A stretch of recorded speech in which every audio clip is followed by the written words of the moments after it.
মালয়েশিয়ার কুয়ালালামপুরে একটি নাইট ক্লাবে অভিযান চালিয়ে 10 বাংলাদেশি সহ 70 জনকে আটক করেছে দেশটির ইমিগ্রেশন বিভাগ, যাদের মধ্যে 67 জন অবৈধ প্রবাসী রয়েছেন।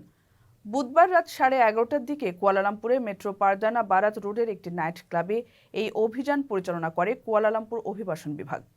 কুয়ালালামপুরের অভিবাসন বিভাগের পরিচালক ওয়ান মোহাম্মদ সৌফি ওয়ান ইউসুফ বলেন, 2 সপ্তাহের গোয়েন্দা তথ্যের পর 36 জন কর্মকর্তা ও কর্মী নিয়ে এই অভিযান চালানো হয়, যেখানে প্রথমে 166 জনের কাগজপত্র যাচাই বাছাই শেষে 70 জনকে আটক করা হয়। আটককৃত অভিবাসীরা বৈধ ভ্রমণ নথি না থাকা, ভিজিট পাসের শর্ত লঙ্ঘন এবং অনুমোদিত সময়ের বাইরে অবস্থান সহ অভিবাসন সংক্রান্ত অপরাধ করেছেন এবং সেটি প্রমাণিত হয়েছে বলে জানান ওয়ান ইউসুফ।